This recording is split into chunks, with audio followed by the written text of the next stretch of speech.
할렐루야. 자, 10절의 말씀을 중심으로 한번 고백합시다. 하나님은 우리의 피난처시요. 하나님은 우리의 피난처가 되신다. 할렐루야.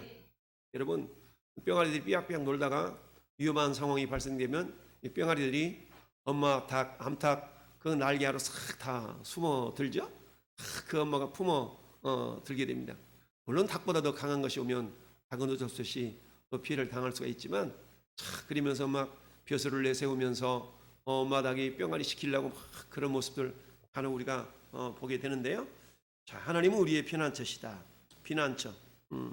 여러분, 우리는 이지랴 어찌 우리 그날을 조국의 원수들이 짓밟아오던 그날을, 우리 6.25 노래를 우리 초등학교 시절에 주구장창 불렀던 기억이 납니다.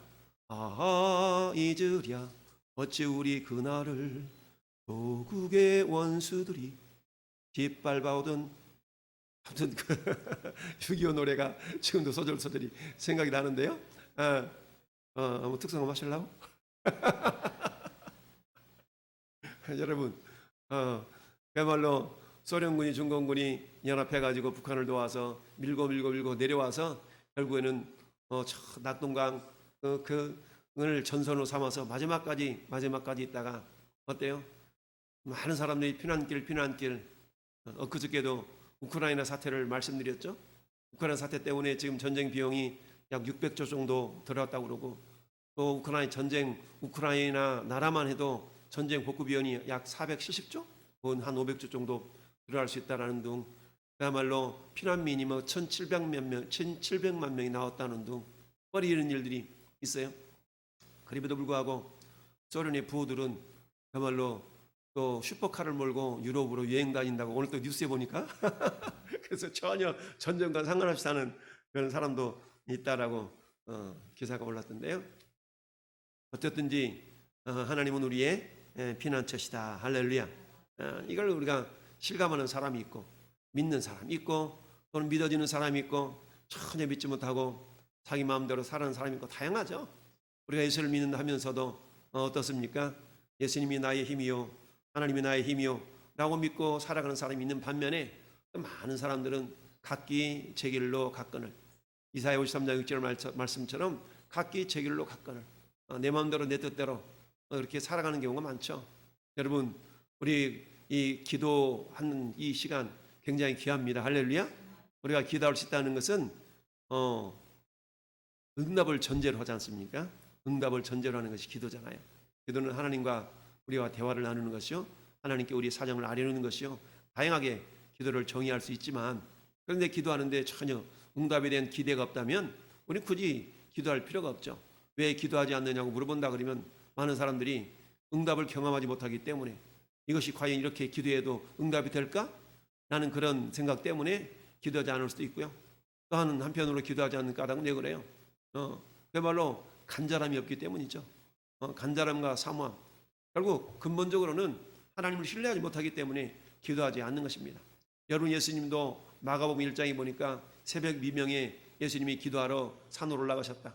어떤 일을 행하시기 전에 반드시 주님은 또 기도하시고, 밤새도록 기도도 하시고, 철학 기도도 하시고, 새벽 기도도 하시고, 심야 기도도 하시고, 이처럼 다양한 모습으로 주님이 기도하셨던 것을 우리에게 보여주고 있지요. 오늘 시편 46편은 고라 자손이 시라고 표현되어 있어요. 고라 자손은 누굽니까? 고라 자손, 여러분, 우리가 여호수아에 있어서 그 여리고성에, 그야말로 여리고성에 있는 모든 것들은 뭐가 된다고 그랬어요? 하나님께 바친 것이 된다고 그랬죠? 하나님 온전히 바친 물건, 사람뿐만 아니라 모든 것도 바친 것, 이게 헤렘이라고 그러죠. 헤렘. 바친 것이 되어지는데, 그것을 훔쳐간 고라 자손 아간의 삽디 아들 아간이 결국 어떻습니까? 신할산 외투 한 벌과 은 200세겔 한 덩어리, 또 50세겔 나가는 금덩어리 하나, 이걸 욕심나가지고 훔쳐간 것 때문에 결국 아이성은 여리고성보다 작은 성임에도 불구하고 36명이 또 죽임을 당하고 패배를 당하는 그런 일이 있었던 것을 성경은 말씀하고 있죠. 그런 상황에서 왜 그들이 졌냐? 그야말로 진멸해야 될 것을 욕심을 내서 진멸하지 않고 훔쳐갔다는 얘기죠. 그러니까 네가 대신 헤렘이 되는 거야. 그래서 어때요? 그 헤렘을 취했던 자가 하람이 돼버리죠. 이 하람이라는 건 진멸시키다. 진멸시키다. 온전히 바친 물건, 온전히 바친 물건, 이 하람의 세렘이라는 단어가 오게 되는데요. 어찌하든 그런 상황 가운데서 하나님 우리의 피난처시오 힘이신 환난 중에 만날 큰 도움이시라. 환난. 여러분 우리가 환난이 없다면 얼마나 좋겠어요. 환난이 없다면. 그런데 우리 이번에 여전도에 집회 가서 원주 그 목사님 저놈이 어떻게 돼? 김미열 집사님 목사님이신가? 이 목사님 설교 예화 가운데 우리 간혹 들어본 그런 예화, 어느 곤충학자가 그런 얘기 했지 않습니까? 어느 뇌고친지 무엇인지 나방이 나오려고 깔딱깔딱 하니까 그걸 칼로 살짝 돌려줬더니 홀라당 나오더라. 근데 이것이 오래 살지 못하고 금방 죽더라. 왜냐면 이 번데기가 나방이 되어서 그 껍질을 뺏기고 나오기까지는 엄청난 에너지가 소비되어지고 이런 가운데서 어때요? 이 뇌고치 바깥에서 살 수 있는 그런 내성이 길러지는데 그런 내성이 없다 보니까 어때? 연약해질 수밖에 없다라는 얘기입니다. 오늘날 전 세계에서 가장 많은 제왕절개가 이루어지고 있는 나라가 대한민국이거든요. 옛날에는 어때요? 우리 어머니들 반매다가도 애를 쑥쑥 낳고 이런 시절이 있었다 그래요. 그러다 보니까 이름도 뭐 희한하게 짓고 이렇게 됐는데 오늘날에는 일반적인 경우 대부분의 경우 제왕절개를 해서 애를 낳는 경우 많죠. 특별한 경우가 아니고 그러다 보니까 어때? 그야말로 태어나서 자녀들이 건강하고 이렇게 강하게 살아야 되는데 그렇지 못하는 경우가 많이 있는 것을 보게 됩니다. 자, 이처럼 환난이라는 것은 적당히 있으면 우리를 오히려 더 긴장시키고 오히려 더 그걸 통하여서 또 우리 내성이 길러지는 그런 요소로 작용하기도 하죠. 하나님 우리의 피난처시오 힘이시니 환난 중에 만날 큰 도움이시라. 할렐루야. 우리가 자잘한 도움이 있을 수가 있지만 큰 도움이시다. 큰 도움이라는 뭐겠습니까? 생명이 왔다 갔다 할 수 있는, 생명이 좌우될 수 있는, 좌지우지될 수 있는 그런 상황 가운데서 건짐받을 수 있는 그런 힘, 그 힘이 우리 하나님의 힘이시다. 할렐루야. 라는 것을 우리가 알 수 있어야 됩니다. 여러분 환난이 없다면 얼마나 좋겠습니까? 그런 환난이 없다는 것은 그만큼 연약해질 수밖에 없다. 여러분 온실에서 길러진 화초와 야생화처럼 바깥에 길러진 그 화초가 그야말로 식물이 자라는 것은 전혀 다르지 않습니까? 실내에서 그야말로 주는 물 받아먹고 이렇게 사는 화초보다는 저 벌판에서 때로는 가뭄 속에서 때로는 폭우 속에서 때로는 차가운 그런 날씨 속에서 견디는 화초들이 더 강인하게 잘 자랄 수 있는 것처럼 환난이라는 것은 때로는 우리에게 그런 도움을 줄 수가 있다. 여러분 사도 바울이 로마서 5장에서 그런 말씀을 하고 있지 않습니까? 환난 인내는 연단을 또는 연단은 소망을 이룬 줄 알미로다. 내가 환난 중에도 그래서 즐거울 수 있다라고 얘기합니다. 여러분 환난을 즐거워할 사람이 어디 있겠어요?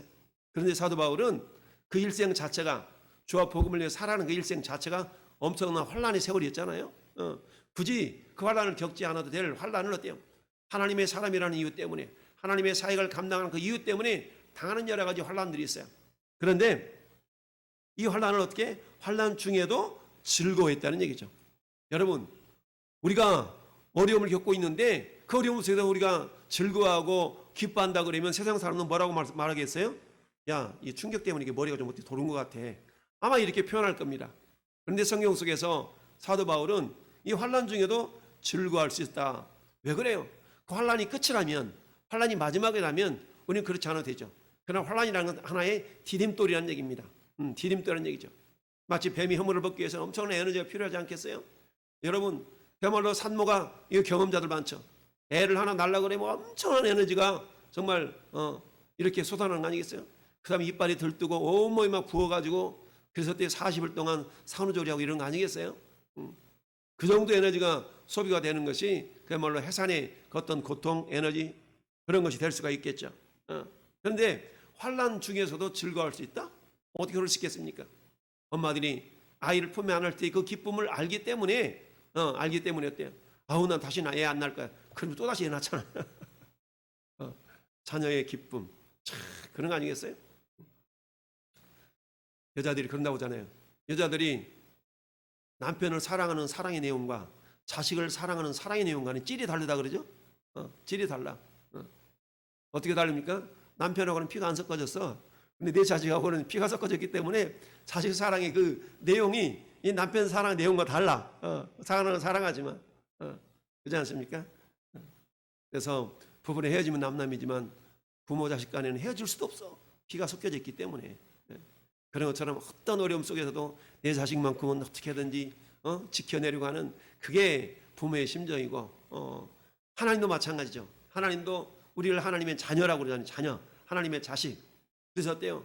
내 백성, 내 자녀, 내 아들. 우리 하나님이 그렇게 이스라엘을 말씀하고 계시지 않습니까? 하나님 우리의 피난처시오 힘이시니 환난 중에 만날 큰 도움이시라. 큰 도움이요. 이런 믿음을 지키고 있는데, 여러분, 이 환난은 어떤 환난? 지금 2절과 3절은 네 가지 환난을 얘기하고 있어요. 2절에 보니까 두 가지를 얘기해요. 첫째, 땅이 변해. 땅이 변하는 환난이 있네. 두 번째, 땅 산들이 흔들려 바다 가운데 빠지네. 산이 흔들리고 땅이 변하고 산이 흔들려 바다 가운데 빠지고, 그 다음에 3절도 보니까 바닷물이 솟아나 뛰노라.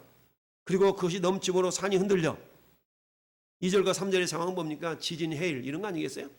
여러분, 몇 년 전에 일본에 쓰나미가 일어나가지고 그야말로 원자력 발전소가 막 피해를 입고 많은 사람들이 죽임을 당하고 배가 저 산으로 올라가 걸쳐 있고, 이런 것을 우리가 목격해 있지 않습니까? 이런다 할지라도 뭐다? 우리는 두려워하지 아니하리로다. 이런 상황이 있다 할지라도 두려워하지 않겠다. 왜요? 하나님 우리의 피난처가 되시기 때문이다. 할렐루야. 여러분, 지금 2절과 3절보다 더 위험한 상황이 어디 있겠습니까? 지진이라고 땅이 쭉 갈라져서 고라의 자손들, 고라와 고라 자손들이 다 죽지 않았어요? 그런 일들이 참 나타나는 걸 보게 됩니다. 뿐만 아니라 또 어떻습니까? 바닷물이 솟아나 뛰놀든지 그것이 넘침으로 산이 흔들릴지라도, 산이 흔들려가지고 바다 가운데 빠져버리네. 산이 바다로 이렇게 가라앉고, 이런 그야말로 아주 급격한 지각 변동으로 말미암아서 이런 일들이 발생하게 되면, 여러분, 가장 심각한 지각 변동은 언제 일어났어요? 가장 심각한 지각 변동은 노아 홍수 때 일어났지 않았겠어요? 하늘의 창들이 열리고 바다의 기쁨의 샘들이, 땅의 기쁨의 샘들이 터져서 온 지구를 물로 덮었을 때 이런 지각 변동이 다 일어났다는 거 아니겠어요? 그럼에도 불구하고 어때요? 이런 상황 가운데서도 안전할 수 있었던 사람은 누굽니까? 노아의 8 식구는 안전했죠. 할렐루야. 왜요? 그들은 방주 안에 있었기 때문이다. 할렐루야. 방주는 오늘날로 말하면 뭐가 되겠습니까? 방주는 그리스도 예수 안에 있는 자. 할렐루야. 또 좀 더 확대 해석한다면 주님을 머리 삼고 있는 교회 공동체를 우리가 방주다라고 말할 수 있겠죠? 그러니까 교회 공동체를 이루고 있는 저와 여러분들은 어때요? 이런 환난 상황 가운데서도 뭐 할 수 있어야 돼요? 우리가 흔들리지 아니해야 된다는 얘기죠. 두려워하지 말아야 된다는 얘기입니다. 할렐루야. 왜요? 방주 안에 있는 사람들은 마침내 구원을 받았기 때문에. 할렐루야. 그리스도 예수를 우리의 구주 삼고 예수를 우리의 머리 삼는 사람들은 마지막 날에 저 영원한 하늘나라에서 주님과 함께 영원히 살 것을 알기 때문에. 할렐루야. 우리가 요동하지 아니할 수가 있다라는 얘기입니다. 그러면서 두려워하지 아니하로다. 4절도 보니까 한 시내가에서 나뉘어 흘러 하나님의 성 곧 지존하신 이의 성소를 기쁘게 하도다. 시내가 있는데 시내물이 나뉘어 흘러가지고 하나님의 성 곧 지존하신 이의 성소를 어떻게 기쁘게 하나? 하나님이 그 성 중에 계심에 성이 흔들리지 아니할 것이라. 새벽에 하나님이 도우시리로다. 아멘. 하나님이 그 성 중에 계심에 성이 흔들리지 아니할 것이다. 여러분, 예수님이 갈릴리 바다를 건너가면서 배를 타고 건너가는데 풍랑이 일었지요. 근데 그 가운데 타고 있는 제자들은 주여 우리가 죽겠나이까? 우리가 죽는 것을 돌아보지 아니하십니까? 라고 두려움에 떨며 외쳤던 적이 있습니다. 그런데 그 주님이 풍랑이 있는 바다 가운데 두려워 떨었나요? 주님 오히려 잠을 주무셨죠. 하나님의 그 성 중에 계심에 예수님, 하나님이신 예수님이 그 배 가운데 계심에 성이 흔들리지 아니할 것이다. 배는 요동한다 할지라도 우리 주님은 요동하지 아니하신다. 마찬가지로 저는 여러분들이 우리 구주 예수 그리스도를 우리의 구주 삼고 살아가는 사람들은 비록 땅이 흔들릴지라도 물이 넘침으로 말미암아 산을 이렇게 감쌌는다 할지라도 우리의 심령만큼 어디에 된다고요? 우리 심령만큼은 안전하고 안심하고 흔들리지 말아야 된다라는 이야기입니다. 할렐루야. 새벽에 하나님이 도우시리로다. 여기 새벽이라는 말은 은유적인 표현이기도 하지만 직접적인 표현이기도 합니다. 새벽에 하나님이 도우시로다. 여러분 새벽이라는 시간은 어떤 시간입니까? 사람들이 가장 먼저 움직일 수 있는 시간이 새벽 아니겠어요? 어떤 사람이 새벽에 일어납니까? 일찍 일어난 새가 모이를 먹는다는 그런 서양 속담도 있는 것처럼 새벽에 하나님이 도우시리로다. 여러분 이스라엘 백성들 저 이집트에서 나와서 이제 홍해를 앞두고 있는데 뒤에는 이집트 군대가 쫓아옵니다. 앞에는 홍해가 가로막았습니다. 그때 하나님께서 어떻게 역사하셨는가? 하나님이 새벽에 역사하셨다고 출애굽기 14장은 말씀하고 있어요. 출애굽기 14장 24절에 새벽에 여호와께서 불과 구름 기둥 가운데 애국 군대를 보시고 애국 군대를 어지럽게 하시며 그들이 병거 바퀴를 벗겨서 달리기가 어렵게 하셨다. 할렐루야. 하나님 역사는 언제 일어났다고요? 새벽에 일어났다는 얘기입니다. 여러분 우리가 요즘 묵상한 여호사 말씀 가운데 하나님께서 여리고성을 언제 무너뜨리게 하셨어요? 6개월 동안 하루에 한 바퀴씩 돌다가 7일째 되는 날에는 어떻게? 아침 일찍 일어나서 할렐루야 새벽같이 일어나서 돌았을 때 하나님이 그 성을 무너지도록 역사하셨다. 새벽이라는 것은 이런 시간 하나님을 전적으로 신뢰할 수 있는 신뢰하고 믿음으로 나아가는 사람의 삶의 자세 이런 걸 우리가 새벽에라는 말로 이야기할 수 있습니다. 그런데 은유적인 표현뿐만 아니라 어때요? 새벽이라는 시간은 우리의 첫 시간을 사모함으로 주 앞에 올려드릴 때에 하나님이 기뻐하실 수가 있다라는 얘기죠. 할렐루야. 새벽에 하나님이 도우시리로다. 이처럼 새벽에 하나님께서 도우신 사건들은 성경의 곳곳에 많이 나타내는 것을 보게 됩니다. 문나라가 떠들며 왕국이 흔들렸더니 그가 소리를 내심에 땅이 녹았도다. 온 우주를 다스리시는 하나님 앞에 그 어떤 자도 설 자가 없다라는 얘기입니다. 하나님 앞에서 세상 권세는 그야말로 무력할 수밖에 없다라는 얘기죠. 여러분, 자 히스기야 왕이 그야말로 히스기야 왕 시대 때 나타났던 역사 우리가 기억하라고 그랬죠. 히스기야 왕은 남쪽 유다의 13번째 왕인데 히스기야 왕 시대 때 일어났던 남쪽 유다 나라는 전체 왕이 20명이에요. 20명 가운데 북쪽은 19명 왕이고 남쪽은 분단 이후에 20명의 왕이 있었는데 근데 13번째 왕이었던 히스기야 왕 시대 때에 북쪽 이스라엘이 아수르에게 멸망을 당해요. 멸망당해요. 히스기야 왕 6년에 북쪽 이스라엘은 멸망을 당했어요. 그런 때 강에 오니까 여세를 몰아서 남쪽 유대도 멸망시키려고 남쪽 유다도 멸망시키려고 아수르 군대가 호시탐탐 이렇게 기회를 노리고 있다가 쳐들어왔죠. 몇만 명이 쳐들어왔다면 18만 5천 명이 쳐들어왔어요. 그때 히스기야가 어떻게 했습니까? 하나님께 간절히 기도하지 않았겠어요? 여호수아가 하나님이 그 이사야 선지자와 함께 합심하게 기도하고 지도자들과 함께 기도하고 그리고 또 물길을 바깥에서 끊어서 안쪽으로 수로를 내고 이런 일들을 했다고 그랬잖아요. 그러자 하나님께서 어때요? 천사를 보내서 이튿날 깨어보니까 18만 5천 명이 하나같이 뭐가 되었어요? 송장이 되었더라. 이처럼 하나님의 역사하심은 놀랍습니다. 하나님의 사람들을 멸시하고 모욕하고 조롱했던 이 아수르 군대가 결국 어땠어요? 하루아침에 송장이 되는 그런 일들이 있었다는 얘기입니다. 오히려 환란이 변화해서 놀라운 하나님의 기적을 경험하는 그런 기회가 되었던 것을 봅니다. 마찬가지로 7절 말씀 보니까 만군의 여호와께서 우리와 함께 하시니 야곱의 하나님 우리의 피난처시로다 셀라 아멘 할렐루야. 여러분 자 여기에 피난처라는 말이 46편에 3번이 나옵니다. 1절에 피난처, 7절에 피난처, 11절에 피난처. 그런데 1절과 그 다음에 7절, 8절의 피난처의 그 한글은 피난처가 똑같지만 원어는 달라요.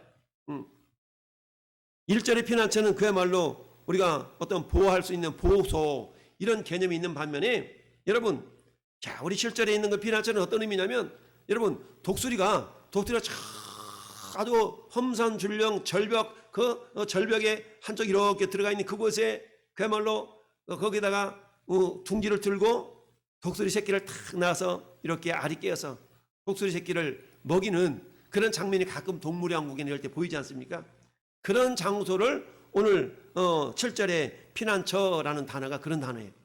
그러니까 그 독수리가 험산줄령 절벽에다가 이 둥지를 틀면 그 어떤 새들이 어떤 짐승들이 와서 그 독수리 새끼를 이렇게 뺏어갈 수 있겠어요? 그 어떤 것도 가까이 할 수 없잖아요. 그러한 것처럼 하나님께서는 야곱의 하나님은 우리의 피난처시로다 할렐루야. 성경은 이스라엘의 하나님 이러지 않냐고 야곱의 하나님 이렇게 표현하고 있지 않습니까? 야곱의 하나님. 여러분, 야곱은 이스라엘이나 야곱은 동일한 인물 아니에요? 야곱이 변하여 이스라엘이 된 거 아니겠습니까? 이스라엘은 하나님과 겨루 이겼다. 야곱이라는 사람은 뒤꿈치 잡은 자, 그야말로 인간적인 본성이 그대로 나타난 그런 적나라한 인생의 모습을 우리 야곱 이렇게 표현할 수 있습니다. 그런 이 야곱, 여러분, 야곱은 20여 년 동안 내 삼촌집 라반에서 온 것까지 수고를 다 하고 그 수고의 대가로 엄청난 재물을 이끌고 그리고 마누라도 4명씩이나 만들어서 이렇게 자식들과 함께 결국 고향 땅을 가는 도중에 세겜성에서 딸내미가 겁탈을 당하는 그런 어떤 고난을 받지 않습니까? 그때 두 아들 시몬과 유다가 가지고 어때요? 그 세겜성에 있는 남자들 다 죽여버리잖아요. 그 일 때문에 야곱이 두려움에 떨고 있을 때 하나님이 야곱을 찾아가셔서 이렇게 말씀하십니다. 야곱아, 야곱아, 내가 너에게 얘기했던 그 베델로 다시 올라가라 라고 말씀하십니다. 베델로 올라가라. 그래서 야곱은 어떻습니까? 자식들을 다 데리고 어디로 올라가요? 베델로 올라가게 됩니다. 그 베델성에서 결국 어떻습니까? 하나님을 예배하고 그렇게 해서 결국 어때요? 그 환란을 피하게 되었더라. 그러니까 베델이라는 그 지역 자체는 어때요? 야곱에게 있어서는 피난처가 된 것이죠. 할렐루야. 이런 것처럼 오늘날 저와 여러분들이 있어서 우리 인생 가운데 환란이 없다면 얼마나 좋겠습니까? 그러나 환란이 없는 인생이 없더라. 그러나 그 환란이 있다 할지라도 어때요? 우리 하나님을 피난처 삼는 인생에 있어서는 하나님께서 그 환란 중에도 우리를 도우시고 우리를 안전케 하시더라. 마치 독수리가 험산줄령 절벽에다가 둥지를 들고 자식 새끼를 낳아서 기르는 것처럼 우리 하나님의 그 피난처라는 7절과 11절에 다는 그런 개념이 있어요. 그런 피난처, 높은 요새 이런 의미가 담겨져 있는 단어가 이 피난처거든요. 이런 것처럼 하나님은 우리를 도우심에 있어서 마치 독수리가 저 떨어져 있다는 곳에서 자기 새끼를 보호하기 위해서 그곳에 둥지를 뜬 것처럼 하나님은 그를 믿는 저와 여러분들을 그처럼 보호하시고 지켜주신다라는 사실입니다. 오늘도 우리 하나님을 우리의 피난처 삼는 그 인생은 복이 있는 인생인 줄 믿습니다. 여러분, 지진이 일어나고 해일이 일어나고 온 것까지 그런 유동하는 여러 가지 상황 가운데서도 우리 마음 가운데 하나님 말씀이 가득 채워져서 그야말로 샬롬, 에이레네의 그런 은혜가 저와 여러분 가운데 있기를 예수님 이름으로 축원합니다.